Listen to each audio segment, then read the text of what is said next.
Convidar os irmãos a abrirem as suas Bíblias no livro de Provérbios, Provérbios capítulo 30.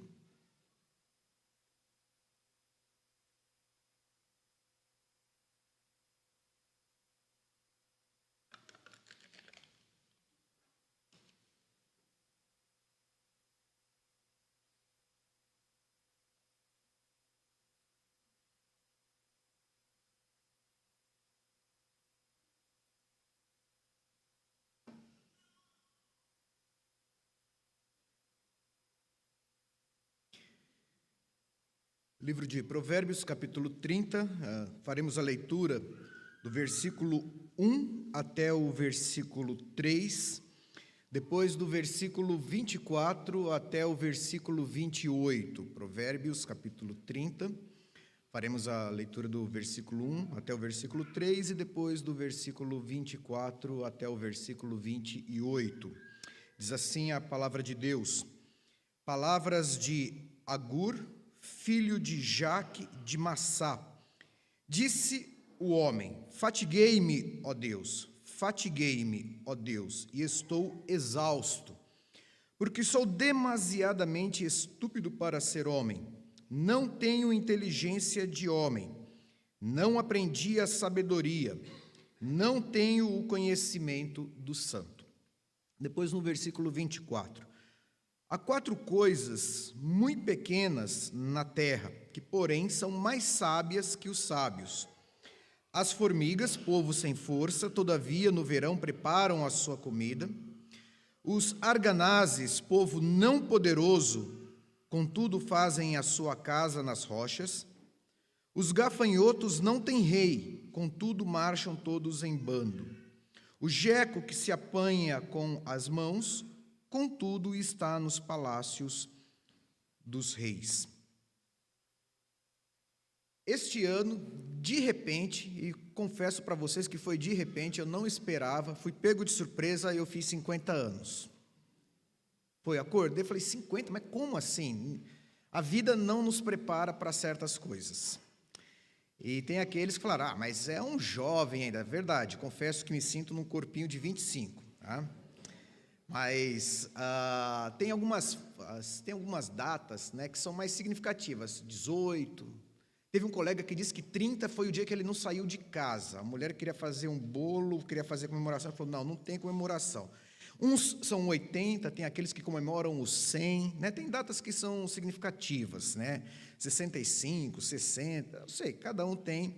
Mas tem épocas que determinadas datas nos fazem refletir sobre a vida. E esse ano eu tenho feito, né, de um modo mais sistemático, um balanço. A Bíblia fala para a gente aprender a contar os nossos dias. E a gente faz um balanço e uma reflexão daquilo que foi que eu fiz, o que eu não deveria ter feito, o que eu deveria ter feito e não fiz, aquilo que ainda eu posso fazer e fazer com qualidade, aquilo que eu não quero fazer, aquilo que a gente começa a escolher coisas que quer fazer, que não quer fazer, o que conversar, o que não conversar, lugares que quer estar, lugar que não quer estar. E aí, nesse exercício, né, eu selecionei algumas leituras, e aí eu fui ler os livros que a gente chama, né, os livros de sabedoria da Bíblia, Jó, Salmos, Provérbios, Eclesiastes, Cantares. Li outros também que não são canônicos, né, o livro de sabedoria, Eclesiástico. Li outros autores também, um que eu gostei bastante, ele é um autor bem conhecido, chamado Comênios, ele é considerado o pai da didática moderna, quem é da área da pedagogia conhece, mas ele tem um livrinho chamado O Único Necessário. Ele tem 76 anos quando ele escreve 2 anos antes da sua morte, e ele, no final da sua vida, ele escreve O Único Necessário. Procura, é um livro fácil de achar, é bem interessante ler, O Único Necessário, né? Também estou terminando um chamado Cartas a Lucílio, de Sêneca, né? Foi um humanista do primeiro século, e ele escreve para um dos seus discípulos, falando sobre a brevidade da vida e aquilo que realmente importa. Mas se você tem 25, 30 anos, deixa para quando você fizer 50, você fazer essas leituras aí. Ou não, né? Leia para não precisar ficar fazendo depois balanço da vida. Mas, dentro dessas leituras, cheguei aqui no capítulo 30 e me deparei com esse texto, palavras de Agur, filho de Jaque. Não, a gente não acha quem é Agur, não acha quem é filho de Jaque, não acha quem é Jaque, não tem referências. Tem referência a Massá. Massá era uma tribo do norte da Arábia e é um dos filhos de Ismael. Se a gente olhar quem é Ismael, ele foi irmão de Isaque, e ele tem 12 filhos, 12 tribos, e uma delas era exatamente Massá. Ou seja, a sabedoria que estava ali no Oriente Médio, ela transitava de uma região para outra, né? E aqui ela foi apropriada pelo escritor bíblico, e ele escreve este capítulo aqui. E ele diz: fatiguei-me, ó Deus, fatiguei-me e estou exausto. Aparentemente, não parece ser um texto de um jovem, né? De alguém que declara exaustão, de alguém que fez alguma reflexão, porque ele diz: eu fiz uma análise e vi que eu não aprendi nada ainda nessa vida, não aprendi a sabedoria, é algo de alguém um pouco mais maduro. E aí ele começa a falar um pouco sobre o que ele considera ser sábio, atitudes de sabedoria, né? Aquilo que deve se fazer, aquilo que não se deve fazer. E ele olha muito para a natureza e ele procura na natureza exemplos de sabedoria. E aí os 24 a 28 ele pega e fala de 4 coisas muito pequenas na terra. Muito pequenas no sentido de fraqueza, 4 coisas limitadas, 4 coisas que você aparentemente não dá muito valor. Mas ele diz que são mais sábias do que os sábios. E é interessante nós vermos essa afirmação, porque o Oriente ali é conhecido exatamente pela sabedoria. É do Oriente que vêm os magos para ver a Jesus. É no Oriente que Salomão vai buscar arquitetos, engenheiros para construir o templo. É do Oriente que a gente vê as grandes construções da Babilônia, no Egito, né? E ele vai falar, olha, essas 4 coisas pequenas e fracas são mais sábias do que todos esses sábios. E aí ele enumera essas quatro pequenas coisas e ele fala qual é a limitação, qual é a fraqueza, onde está essa pequenez, mas onde que está a sabedoria delas que nós devemos aprender e que faz com que elas sejam mais sábias do que todos os sábios. Bom, e aí ele vai falar sobre a primeira, a formiga. A formiga, Provérbios fala bastante sobre a formiga, mas ele vai dizer, as formigas, povo sem força, todavia no verão preparam a sua comida. Bom, a primeira diz, é um povo sem força, uma formiga você esmaga com a ponta dos dedos, né? Mas, onde que está a sabedoria? É exatamente em reconhecer que ela é um povo sem força. A sabedoria consiste exatamente em reconhecer a fraqueza, em reconhecer a limitação, e a sabedoria existe em ser prudente. A sabedoria aqui está na prudência. A sabedoria aqui está em saber que a vida não consiste só de verão. Aqui uma palavra para jovens, adolescentes, a vida não é só verão. A vida não é só primavera. Vem outono e vem inverno. A vida, ela é feita. Tem épocas que o sol brilha mais sobre a nossa vida, mas tem época que o tempo se fecha, tem época que as nuvens ficam escuras. Tem época que, a Bíblia fala disso, tem época que chove pesado e as águas sobem e batem com força sobre a nossa vida. E com o passar do tempo, as fragilidades nossas aumentam. Por isso o texto diz que as formigas, diz que no verão preparam a sua comida. E aqui nós poderíamos chamar um especialista em direito previdenciário para falar como fazer uma boa previdência para a sua vida. Mas não é esse o objetivo. O que nós podemos pensar também não é só no sentido de uma previdência privada, de fazer um pé de meia, de você ter alguma coisa com que você tenha como se manter no futuro, como se manter na sua vida. Isso é importante.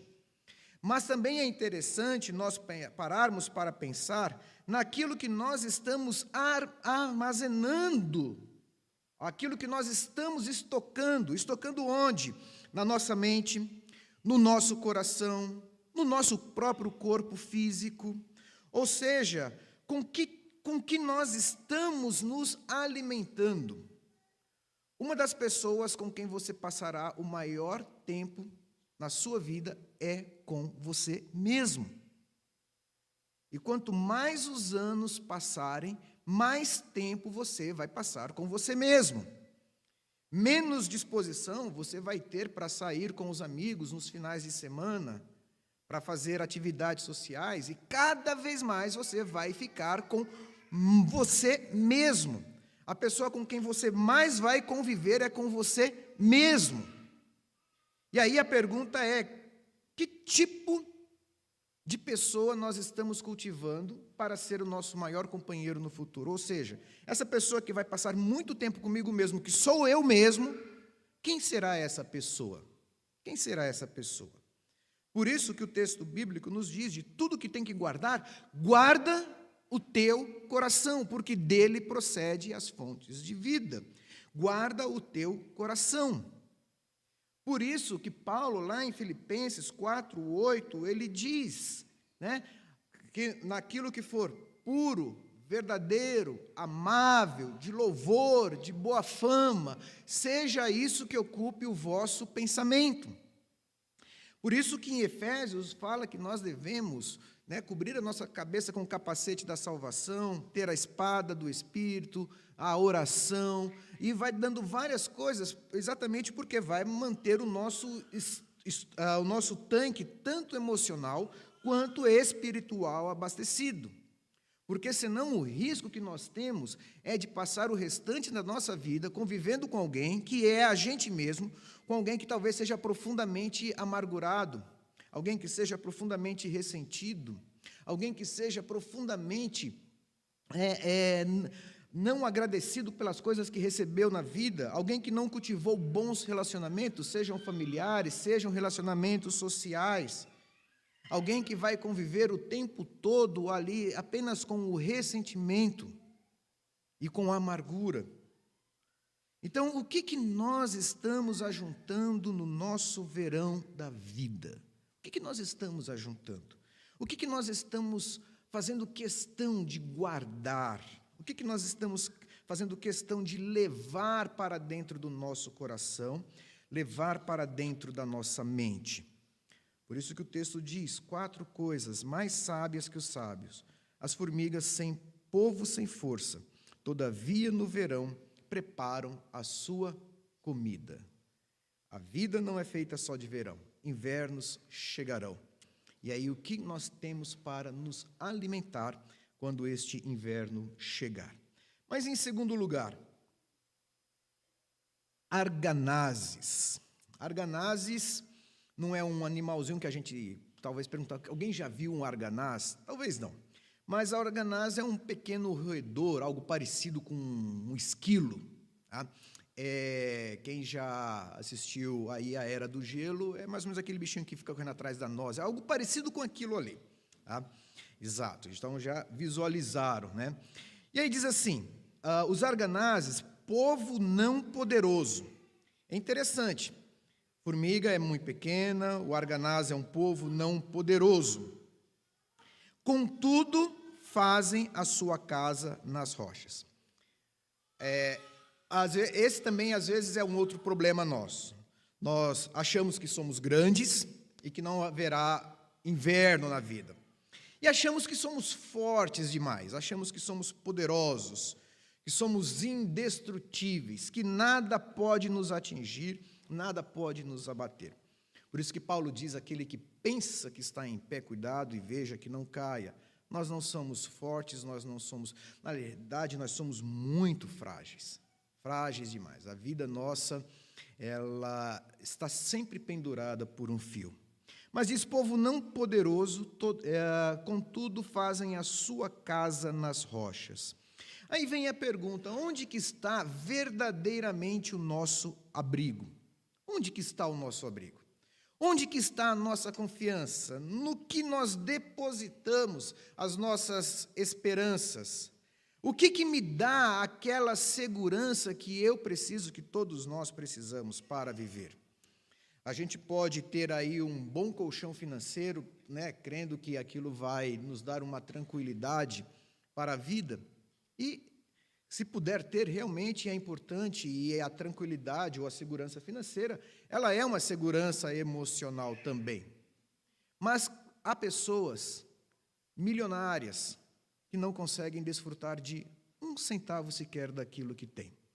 Ontem eu estava lendo, vi uma manchete, aí me chamou a atenção, eu fui ler um pouco a notícia sobre aquela cantora canadense, Celine Dion, que ela está com síndrome do corpo rígido, uma doença rara, em que a pessoa vai ficando aprisionada dentro do próprio corpo, onde os músculos vão todos se paralisando, o músculo do tórax, das pernas, do braço, até chegar do próprio pulmão, até chegar numa hora que o corpo todo paralisa. E ela vai ficando aprisionada dentro do próprio corpo dela. Milionária, famosa, e de repente com uma doença rara, em que todo o dinheiro que ela possui não é suficiente para simplesmente fazer com que ela levante da cama e tome um copo de água por conta própria. E aí você diz, cadê a segurança, cadê o abrigo? Quando nós lemos os Salmos, é interessante a quantidade de metáforas, a quantidade de comparações do nosso abrigo no Senhor. Fala de uma criança no colo da mãe, fala de uma ave agasalhando os seus filhotes debaixo das suas asas, mas aqui também é uma comparação que diz, faz a sua casa nas rochas. E o livro dos Salmos, os livros de sabedoria, fala muito do Senhor como uma alta rocha onde nós encontramos abrigo. Só que isso não é algo que você faz de um modo automático. Isso não é algo que você simplesmente, na hora do aperto, corre para um abrigo. Não. Não sei se tem algum alpinista aqui, mas quem quiser subir uma alta montanha, sabe que isso não vai fazer automaticamente. Vou subir a montanha rapidamente. Não. Isso leva tempo, isso leva preparo, isso leva disciplina. Tanto que as grandes montanhas escaladas, a pessoa ela fica durante semanas fazendo todo o preparo para poder chegar lá naquele alto. E isso nos remete exatamente para uma disciplina espiritual que talvez ela esteja sendo muito negligenciada pelo próprio estilo de vida que nós temos vivido, que é aquela de passar momentos a sós com Deus. E quando nós falamos de abrigo, quando nós falamos de altura, uma palavra que me vem à mente é exatamente o silêncio. Quanto mais alto você sobe uma montanha, quanto mais alto você vai, mais silencioso é esse lugar. E se você já foi num local muito alto, você escuta apenas barulho de ventos e algumas aves. Você não escuta o barulho da cidade, a agitação. Ou seja, esse abrigo de Deus, essa rocha mais alta do que eu, essas rochas onde nós encontramos esse abrigo, em que o escritor diz que é como o agranaz, que faz lá a sua casa, faz lá a sua morada, tem a ver exatamente com uma vida devocional, a sós, silenciosa, com Deus, diariamente. E é algo que nós precisamos aprender a fazer este exercício. Cada um sabe qual seria o seu melhor horário.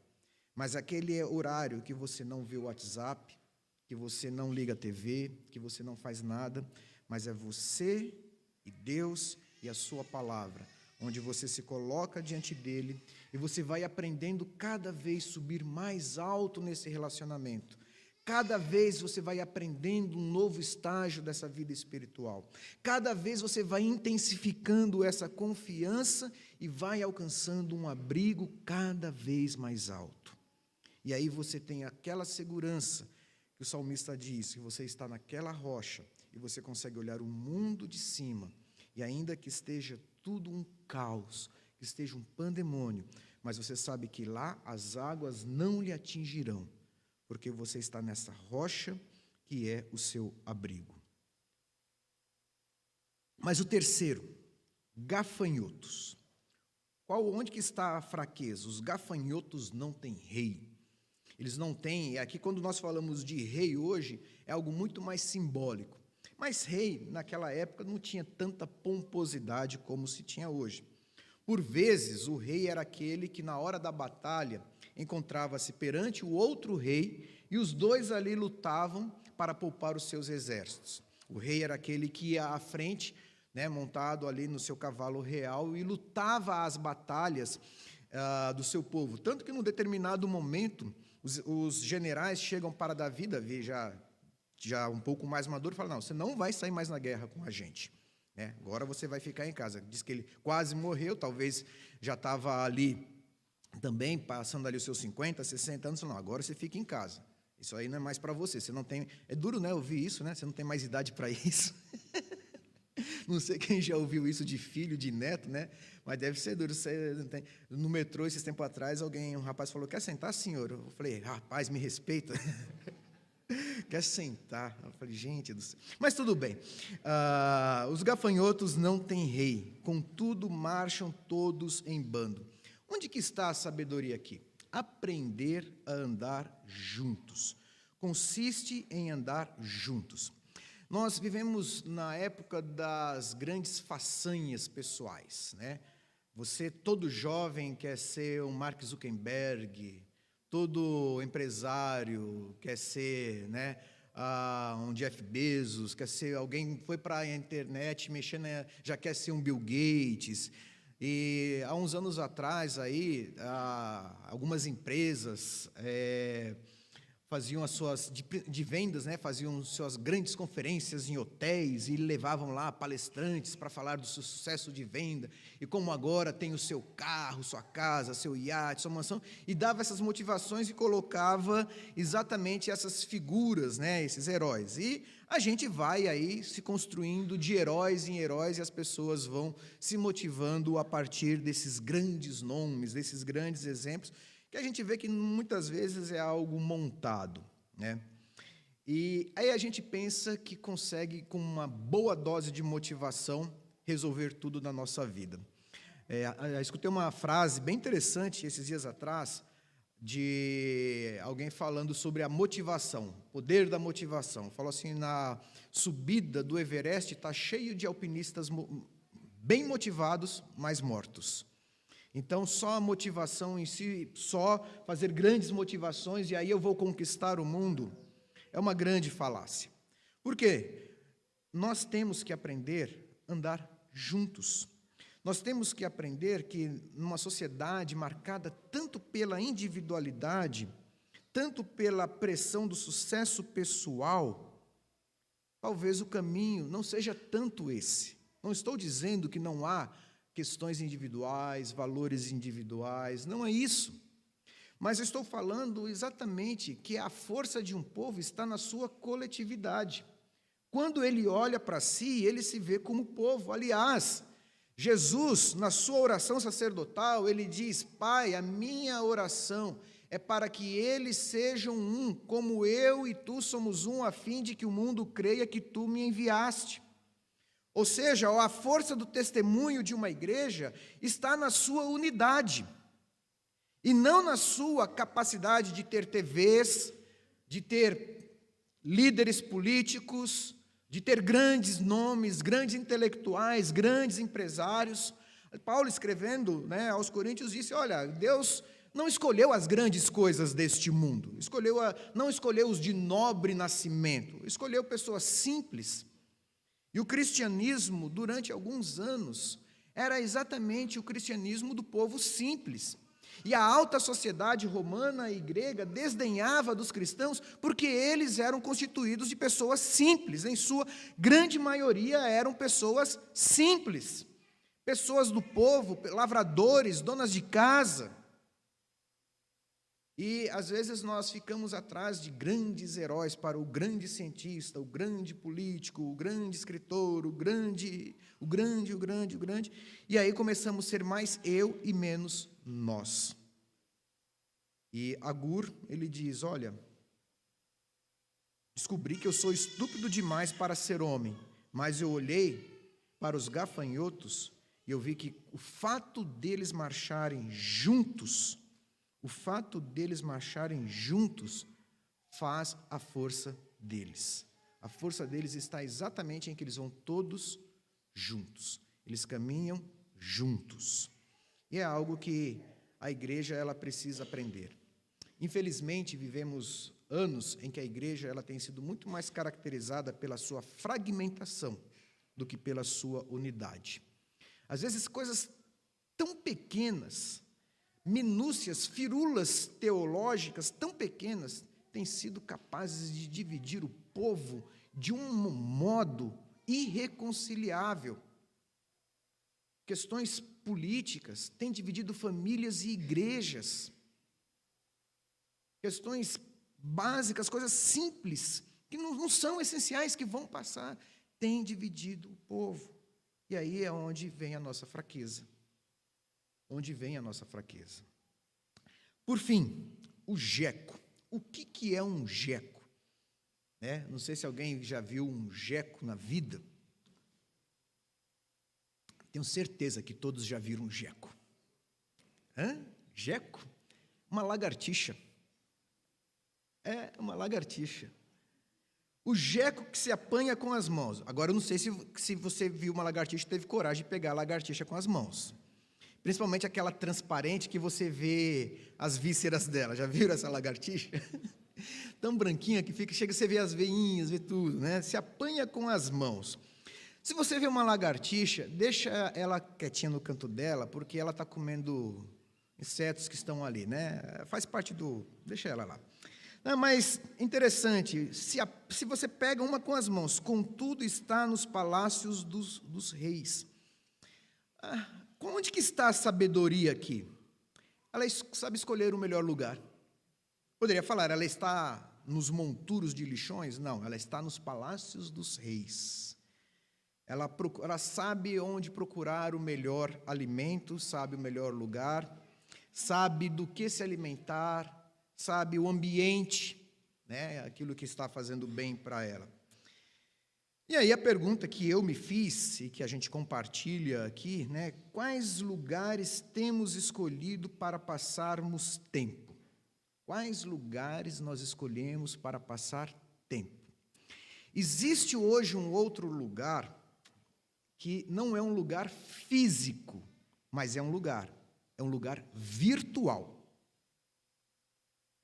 A pessoa, eu fico na minha casa. Às vezes você só está de corpo presente, porque existe um mundo hoje, tá, chamado mundo virtual, onde você é transportado para esse mundo e você vive todas as experiências ali como se estivesse presencialmente naquele lugar. Então, coloque esse lugar também nessa conta aí que a gente está fazendo. Quais lugares eu escolho para passar tempo? Do que eu me alimento? Do que eu me alimento? Acho que uns 10 anos atrás, um pouco menos do que isso, tinha um jornalista que eu gostava de ouvir o programa dele. E aí eu comecei a perceber que eu estava ficando ácido, porque aquele jornalista era ácido, e nada estava bom. E o papel dele era esse, a audiência dele consistia em dizer que tudo estava ruim, né? Apontar os problemas. E aí eu falei, não vou mais ler, não vou mais escutar, porque está me fazendo mal. Não estou dizendo que o que ele está falando é verdade ou não, mas aquilo está me fazendo mal. Tem alguns programas de televisão, aliás, tem alguns irmãos que se chegar no final do dia, passar um pano assim embaixo da televisão, o pano sai ensopado e vermelho. E se você torcer, é capaz de vir morcego beber aquilo que você torceu ali. Sangue. Ele começa falando de quem morreu na noite anterior e no final da tarde está falando de quem morreu durante o dia. Quando morava em Cuiabá, tinha um programa, e era o programa de maior audiência. Chamava-se Cadeia Neles. Cadeia Neles. E a gente, onde estiver os cadáveres, aí se ajuntarão os abutres, né? E eu estava num restaurante almoçando e passando Cadeia Neles. Falei, gente do céu, mudei de lugar, porque daqui a pouco, olha, estamos indo agora ao vivo lá para o nosso link. Ô, fulano, estamos aqui na lagoa onde apareceu essa madrugada um corpo boiando, alvejado. Eu falei, para tudo. Estou almoçando. E o pessoal assistindo aquilo e comendo aquilo junto com a comida. Que tipo de leituras, ou que tipo de grupos de WhatsApp nós estamos participando também? Ou seja, do que nós estamos nos alimentando? Quais são as nossas conversas? Me preocupa muito, inclusive, com os jovens e com os adolescentes, aí falando para alguns aquilo, com os próprios programas, com os próprios games que as crianças jogam. Nós temos uma cultura, e uma cultura em que a violência faz parte dela. Sem querer me estender muito, mas apenas fazendo uma breve comparação, antes de nós partirmos para a nossa conclusão, uma das coisas interessantes desses streams, como Netflix, é que você começa a ter acesso a outras produções que não só a produção norte-americana. Porque, enquanto, durante muito tempo, não é uma crítica aos Estados Unidos, e nenhum país está isento de críticas, tudo deve ser analisado e retido aquilo que é bom, então é importante a gente colocar isso em perspectiva, a gente analisa tudo, aquilo que é bom aproveita e aquilo que não é bom a gente faz a nossa devida crítica.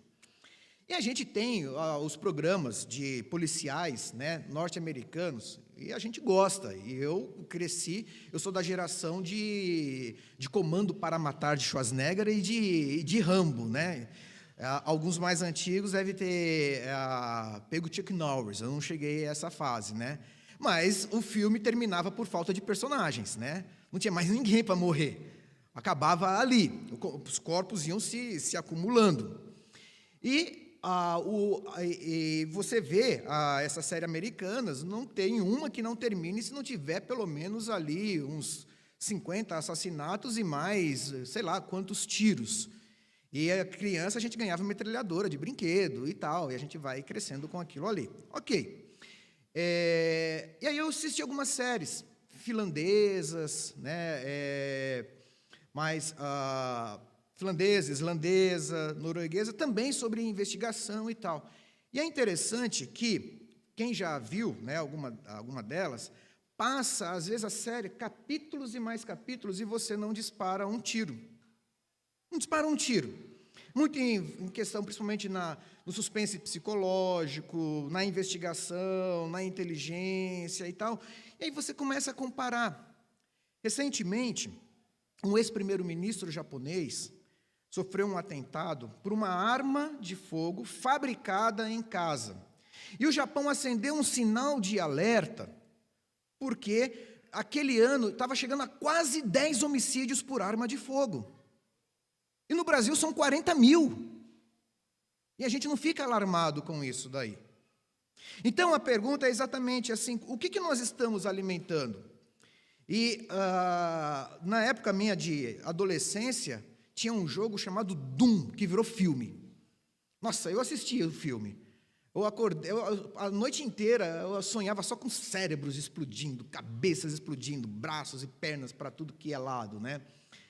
E aí eu fico perguntando até que ponto isso é saudável para a gente, até que ponto isso faz bem para a gente, essa naturalização e banalização da vida, em que nós vemos corpos amontoados, isso não nos incomoda mais. E quando nós lemos Salmos, Provérbios, a Bíblia diz, né, que Deus abomina o sanguinário, o violento, e Jesus ele é chamado príncipe da paz, e dos frutos do Espírito é amor, alegria, paz. Mas parece que se está em paz, não tem graça mais. Então, do que nós alimentamos? Com a lagartixa, sua fraqueza é que ela se pega com as mãos, mas a sua sabedoria, ela está em escolher os melhores lugares para se alimentar. Enfim, irmãos, alguns escritores têm analisado a nossa sociedade já há mais de 100 anos. Escreveu O Mal-Estar da Civilização. E ele disse que o ser humano ele quer duas coisas, ser feliz e evitar a dor. O problema é que, em busca da felicidade, para evitar a dor, às vezes ele escolhe os caminhos que exatamente levam ele para longe da felicidade e dá mais dor a ele. Outro escreveu um livro chamado Sociedade do Espetáculo. Tudo tem que ser espetacular, né? Tudo você tem que ter milhares de visualizações, tudo tem que ser visto, tudo tem que ser televisionado, tudo tem que ser propagado. Parece que você ter vida... E é interessante que pessoas famosas, com milhões de seguidores, que postam desde o seu café da manhã, vão à mesma rede reclamar que não tem privacidade. É um contrassenso. Outro escreveu um livro chamado Sociedade do Consumo. Tudo é uma mercadoria. O culto virou mercadoria, a educação virou mercadoria, casamento, tudo é uma mercadoria. E um mais recente escreveu Sociedade do Cansaço. As pessoas estão cansadas. E Agur, ele diz, estou exausto. E ele começa a olhar para a sabedoria.